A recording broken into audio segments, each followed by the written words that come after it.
Hello and welcome to the Spirit Studios podcast. My name is Al. I'm a tutor here at Spirit Studios, and in this episode, I'm going to be talking with Drew. Hi, Afternoon. Drew. Afternoon.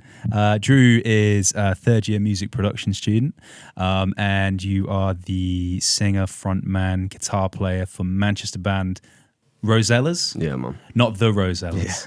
Yeah. Rosellas. Yeah. And you guys are preparing to go on tour. Yeah, man. We are. We're starting a tour in mid-March. We're doing a string of dates down south, like London, Southampton, and then we're going up through the Midlands, Birmingham, Sheffield, up into like Newcastle. Finally getting up into Scotland as well. Is it the first time you've played Yeah, there? we did. We were on tour with a band called Star Sailor in September, just gone, and we played Scotland for the first time ever up there, and it was mint. I love Scotland. So I said to our promoter, I was like, when we have a headline tour, get us in there, man. What was it about playing in Scotland that really spoke to you? For me, Scotland's always had a really close place to my heart because of my family. I don't actually have any family that have been from there, but ever since I can remember, we used to go up to Fort William every year and go hiking around like the glens. And when my grandma passed away, we sort of stopped going. And I've since been up there with my mates and my missus and that, and it's just a beautiful country and music that does well in Manchester, you know, typical kind of guitar music and all that is bound to do well like up in Glasgow because they're all just rock and roll madheads. They love it. So I want to really try and like tap into that. Yeah. So we've got an Edinburgh date, a Glasgow date, and then back down to Manchester for the big one, Sold Out Academy. And I'm going to be working like in between as well and rehearsing. So it's not like we can just book the whole month off and go mad. You know what I mean? You've still got to pay the bills, man. So this was something I was going to ask about because this third year for you, alongside the tour, you're also working on the major project, which is part of the final year degree show. In fact, we just had the class. Yeah, we did. Archive spec, getting that sorted. Lovely. Love it. How are you feeling about that show? Can you tell us a bit about what you've got planned for it? Good, man. Good. And I think the fact that it's fallen in the middle of the tour is interesting for us because you'll know from the conversations we've had about it that the whole ethos I'm going for with that show is that it's not just a normal Rosellas set. Yeah. I've written 3 tunes to be played at that show and talking about, you know, with you, the influence that people like Ben Howard and Pink Floyd and the War on Drugs have had on me. They always make use of like instrumentals and segues and, you know, big little psychedelic breaks and all that. I'm aiming for that set at Band on the Wall to be entertaining for us as players, but also showcase a different side of not only my writing, but the other lads in the band's inputs and their playing and stuff like that. Whereas the rest of the tour, we're just going to be doing the same, you know, heavy bangers set night after night after night. It gives us a chance to kind of be like, all right, there's something a bit different here. Let's just decompress a bit and try and go about it a different way. So I'm very much looking forward to it, and I'm feeling confident with it. Great. I think it's going to go well. It's funny because that week, that Wednesday is the degree show, and then the night after that it's Newcastle, night after that is Edinburgh, night after that is Glasgow. That's the way to 4 do it. days back to back, man. And I'm driving them as well. I've got to drive the car, so I'm going to be knackered, man. Is what it is, though. So you're talking a bit there about then the sound, and you can use in the major project to maybe explore stuff that you might not normally do or focus on with the band. How would you describe the sound of the band typically? Well, I think whenever I talk to anyone about it, the main phrase that I always use is guitar music. Do you know what I mean? Because there's some elements of rock and roll in there, there's some elements of indie in there. But the key thing that we have that I think most other bands don't is we've got an absolutely brilliant piano player. And he doesn't just play piano, you know, he'll do strings and synth and all that. But on our big, heavy, rocky numbers, where me and you and the other songwriter, you know, we were brought up listening to like the Verve, Oasis, Smiths, Stone Roses. So, you know, it's very much Manchester sounding, but then you throw a lad on there that can slap some Elton John-esque keys on top and it just thickens the sound out. Yep. And, you know, I always kind of say at gigs, I leave it to other people to say whether it's like nothing they've ever heard of, because, you know, there's so many bands that come around and they're like, we're the best. You've never heard of anything like this before, and then half the time it's just pants. But people actually come up to us and say, like, your sound is interesting. It's not just one-dimensional. It's not just fast-paced indie guitar tunes about your bird breaking up with you. Do you know what I mean? We try and We try and think about writing about interesting themes and using interesting instrumentation. And the fact that this major project is kind of solely focused on that, I think naturally that's going to now bleed into our set. Like you'll see at Academy, the way we're going about that set, we've got like a big intro that we kind of walk on stage to, and the first 3 songs are joined together like seamlessly. We just want to go like bang, bang, bang, chat to the crowd a little bit, and then we'll have like a little section in the middle where we bring it down, and all these little instrumental sections and all that. We're going to try and make it like a bit of a war on drugs show, but it's also got the Rocky Oasis kind of underlying theme. So that's like the foundation. Yeah. Is that come about through the stuff you were exploring for the major projects? Is that a concept that you've had in mind anyway, and now's a chance to try it? I'd say it's always been there a little bit. The spark has always been there, but this major project has sort of been a catalyst to speed that up and bring it to the forefront, because you've given me a deadline to be like, right, I need something interesting done by this date. So it's kind of given me an excuse to be like, right, well, I've always had these ideas about blending stuff together. Like me and you have had countless conversations about Floyd and what they do at their shows, and we both love psychedelic music, but we're very aware that if we want to be a big selling indie rock band, you can't go too much into that field, you know what I mean? Just take little bits of it here and there. Yeah. So we've always sort of done it a little bit in our sets, but now it can become a main focus, because the major project Degree show is going to be like the trial by fire. Yeah. If it goes well, it's like, right, we can do that again. We know what we're doing now. When you started, Rosellas have been going longer than you've been at Spirit for. So just you were about. already working on this stuff, prior to coming here. So what was it that led to you making the decision to say, I'm going to study music production further? I think I've always, in the early days when I used to do like a little bit of solo stuff. That's how I first met the boys. They were sort of like my backing band. And it was very short-lived, because we all realised very quickly that everyone had something to offer. And I didn't like being the Drew Selby show with everybody else behind. And respectfully, the other lads didn't either. And I was like, let's just make a band and all go into it ourselves. But from a young age, at high school, I was like learning garage band and all that stuff. I had a great music tech teacher at high school that kind of put the time in to nurture that with me. Like, I had little one-to-one sessions with him and that, and he kind of aided the move from garage band to Logic. And then I got Logic at home and just started self-producing more and more and more. And then when I realised that I could write tunes that were half decent, and I had found another lad that could write tunes that was half decent, I was like, right, that's all sorted now. I can play, I can write. How do I become a better producer? And it's always been a bit of an end game for me. Like, no matter how much money or living I make from the band, great. I always want to be in a position where I can record other people when I'm older. Maybe when I'm retired, or if the band fails or whatever. I want to fall back on a career where I can help other people realise their musical potential. In order to do that, I need to know how to operate a studio. I need to know how to produce tracks. I need to know the general running order of things, how to get into that industry. And before I came here, I was clueless with a lot of that. And the knowledge that I've got from working on studio-related stuff, I now... with Rosellas' producer, Oliver Shillito, I go to other studios with him and record other bands, and I'm kind of like an intern for him at the moment, do you know what I mean?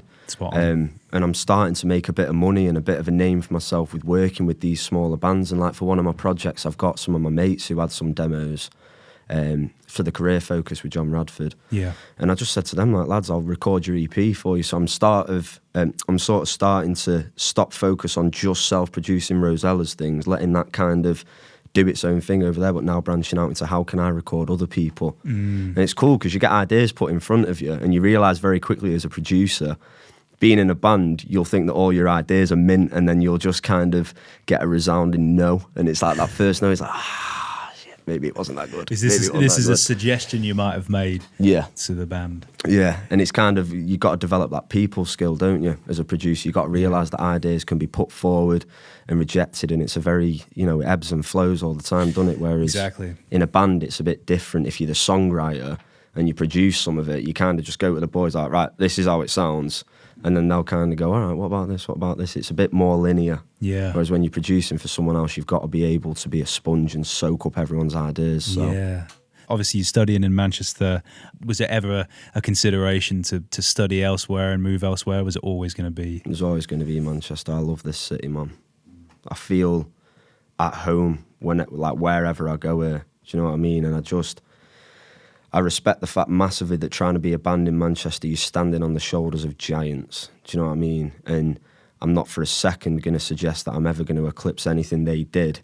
But if I can just feel like I've written a song that was half as good as the first time I heard Champagne Supernova or something like that, it's the identity that Manchester has, and it comes through the music for me.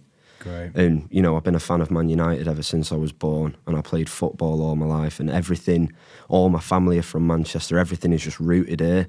I've never felt the need to move down to London or move elsewhere. Have you got a favourite venue in Manchester? Maybe not a favourite, but the one that I've always wanted to play. I worked on a bar at Manchester Arena for like 3 years. I hated it. Absolutely hated it. I love the people I work with, but my God, you don't know stress like it until Drake comes and plays there. But I've always sort of said to myself that once I've played that venue, because I worked there right at the bottom of the food chain, and it's, you know, the biggest one in town, I think once I've done that, I'll be happy. Even if in other cities we only ever do 200, 300, 400, 500 caps. If we do that, I'll be buzzing because, you know, I've seen Liam Gallagher there, I've seen The Verve there. I think my favourite gig venue to go to is Castlefield Bowl.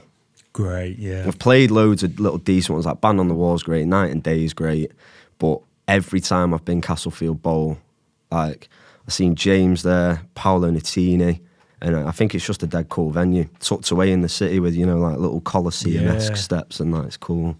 Was that the one with all the visuals and stuff that you were drawing ideas from? It actually wasn't, but it was that gig that I went to was my introduction to Paolo, but then I went and saw him this year at Victoria Warehouse, because the album he's just brought out last night, and The Bittersweet, is my favourite album of like the last 5 years. Yeah. It's phenomenal. And went with a couple of mates there, and he's gone for this whole kind of rebrand as like a little bit psychedelic, a little bit more guitar focused. His guitarist is very similar to Adam Grandusio, uses a lot of similar type of effects, and the visuals he had behind him were, you know, the album cover for My Bloody Valentine, that like pink one, there's Only Shallow or something I think it's called, visuals like that sort of going on that were just like whirling around and all that.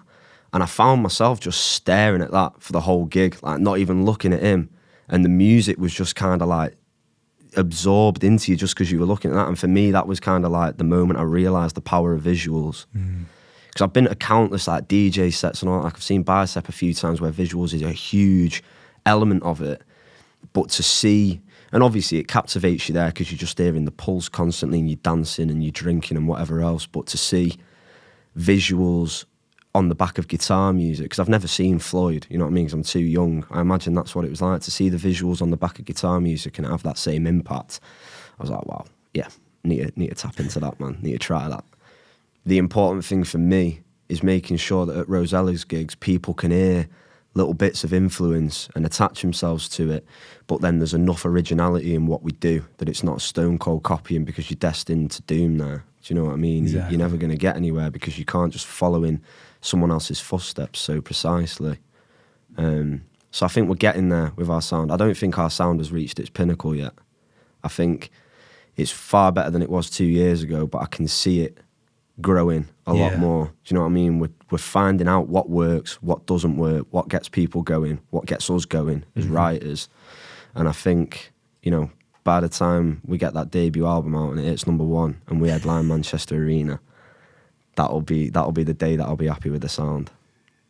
To finish up then, speaking of your sound, we were talking about the track before, but we're going to play a little bit of one of your tracks. Could you give us a bit of background about what we're going to hear? Yeah, so this is a track called Feels Like Yesterday, which I wrote to be part of the set for the major project.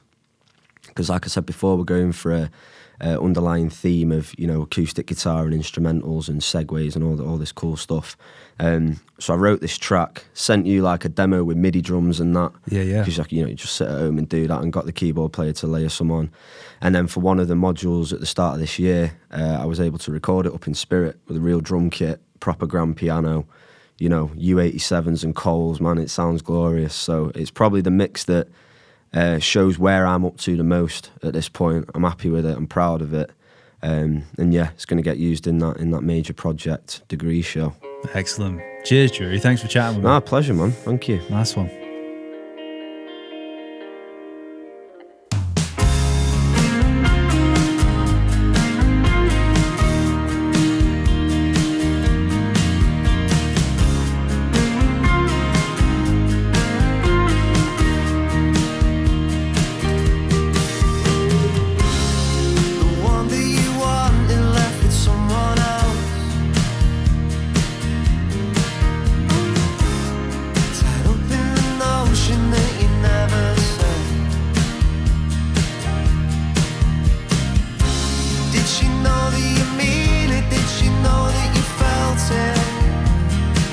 Clouds are flying round in your head.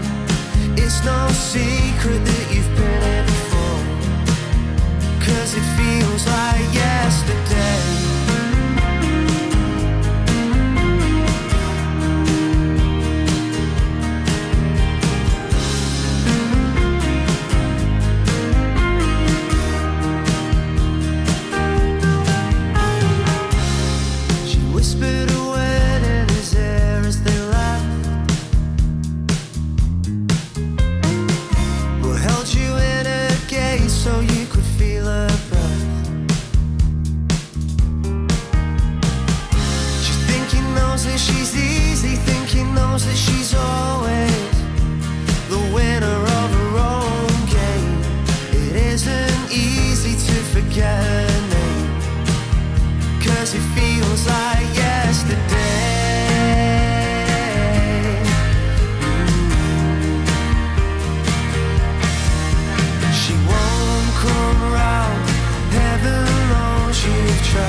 If you'd like to learn more about Spirit Studios or find any more information on the courses that we offer, then please visit us at our website at spiritstudios.ac.uk.